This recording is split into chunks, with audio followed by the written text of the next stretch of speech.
The fork trembled in Sarah's hand as she stared at the empty chair across from her. 3 years ago, that chair held her sister, laughing, vibrant, alive. Now it held only absence, a ghost of birthday dinners past. The restaurant buzzed with life around her, anniversary celebrations, business deals, first dates crackling with nervous energy. But Sarah sat in her bubble of grief, forcing herself to eat because her therapist said she needed to re-engage with normal activities. Normal. As if anything would ever be normal again. She'd chosen this upscale steakhouse deliberately, someplace her sister would have loved, someplace that cost too much and made her feel guilty for spending the money. Guilt was familiar. Guilt was what filled the empty spaces left by loss. "Excuse me, sweetheart." The voice was gentle but insistent, belonging to a woman who materialized beside her table like an answer to a prayer. Sarah hadn't prayed. She was in her late 60s, elegant in a way that spoke of old money and older heartbreak, with silver hair swept into a chignon and eyes that held a desperation. Sarah recognized in her own mirror. "I'm Margaret," the woman said, sliding into the empty chair without invitation. "And I'm about to ask you something completely insane." Sarah blinked, her grief fog momentarily pierced by confusion. "I'm sorry, do I know you?" "No, but I need you." Margaret's hands trembled as she reached across the table, stopping just short of touching Sarah's. "My son is sitting over." There, the man in the gray suit at table 12. Today is the 3-year anniversary of his wife's death. She died in childbirth, along with their daughter. He hasn't celebrated anything since. Hasn't smiled.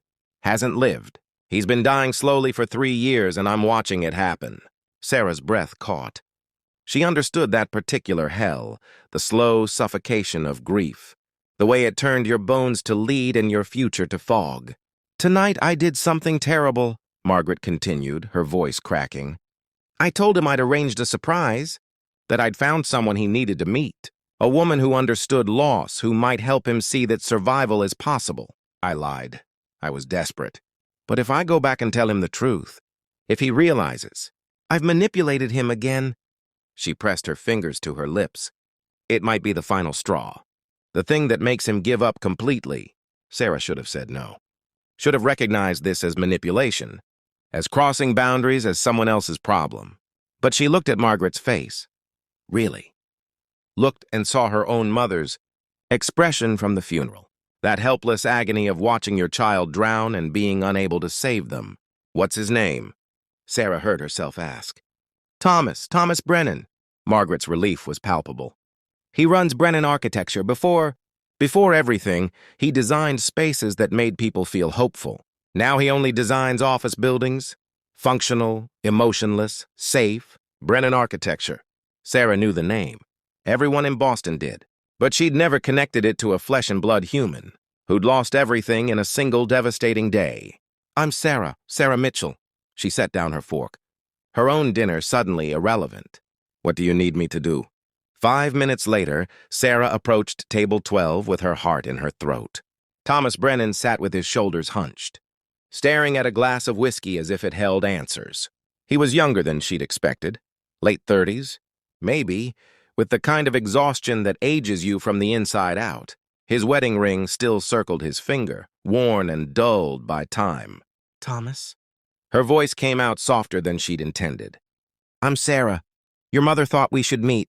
He looked up, and the raw pain in his eyes nearly made her step back. This was a man who'd been ambushed by hope too many times, who'd learned to armor himself against kindness, because kindness just made the darkness hurt more when it returned. "Of course she did." His voice was rough, unused to conversation. "Let me guess, she told you I needed saving? That I'm her tragic project?" Sarah surprised herself by laughing, a real laugh, rusty but genuine. "Actually, she told me you might help save me, which is either brilliant or delusional. I haven't decided which yet." Something flickered in his expression. Curiosity, maybe, or the ghost of who he used to be. "She lied to you too, then," he said, but he gestured to the empty chair. "You might as well sit down." "Misery loves company, right?" Sarah sat. And then, because honesty seemed like the only currency that mattered, she said, "My sister died 3 years ago. Car accident. Drunk driver walked away without a scratch. She was 26. I was supposed to protect her, and I failed. Thomas's hand tightened around his glass. My wife and daughter died during an emergency. C-section. Complications rare. The doctors said no one could have predicted it, as if statistics make death easier to swallow. They sat in the wreckage of their confessions. Two strangers connected by the terrible universality of loss. Your mother didn't actually arrange this, did she? Thomas asked quietly. She saw you sitting alone and recruited you. Classic Margaret Brennan move. She's terrified of losing you, Sarah said. Terrified you've given up. Maybe I have. Thomas drained his whiskey. You know what the worst part is? Everyone expects you to heal on their timeline. 6 months, a year, 2 years. There's this invisible clock ticking. And if you're not better fast enough, you become an inconvenience, a reminder that terrible things happen and we're all just pretending we're safe. Sarah felt tears prick her eyes because yes, God, yes, someone finally understood. My friends stopped calling after the first year. They said I needed to move forward, as if my sister is a place I can leave behind. Like a bad neighborhood. Forward to what? Thomas leaned back, really looking at her for the first time. That's what I keep asking. Forward to a life where my daughter never exists, where I forget the weight of my wife's hand in mine. Everyone wants me to rebuild. But I don't know how to construct a life on top of ashes. They ordered food neither of them wanted. They talked, really talked, about the things polite society wouldn't touch. About survivor's guilt. About the rage that comes at 3 a.m. when you're angry at dead people for leaving. About the exhaustion of performing normalcy for everyone else's comfort. I took a project last month, Thomas said quietly, stabbing at his untouched salmon. A children's hospital. First non-corporate building I've designed in 3 years. You know what I did? I designed a memorial garden, a space for families who'd lost children to come and remember. I stood in the empty lot and cried for 2 hours. My assistant found me and called my mother, terrified I was having a breakdown. Were you? Sarah asked gently. No, I was having a breakthrough. Thomas set down his fork, his hands shaking slightly. I was feeling something, finally.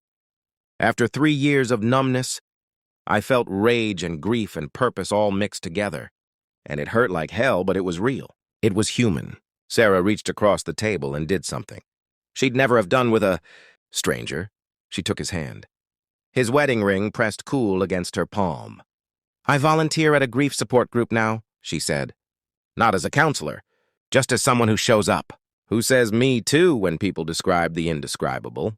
It doesn't fix anything, but it makes the alone a little less lonely. Thomas's fingers tightened around hers. Does it get easier? No, Sarah said honestly. But you get stronger. The grief stays the same size, but you grow around it. You build a bigger life, and eventually, the grief becomes a part of you instead of all of you. I don't know if I want to be stronger, Thomas whispered. And there it was, the truth that no one dared to say. Being strong means accepting they're gone. Means letting go. No! Sarah's voice was fierce. Being strong means carrying them with you. Means living a life big enough to honor their memory. Your daughter never got to see what you could build. But maybe you build it anyway. Maybe that's how she lives. Thomas's eyes filled with tears, the first. Margaret would later tell her. She'd seen him shed in 2 years. I don't know how. Neither do I, Sarah admitted. But maybe we figure it out together.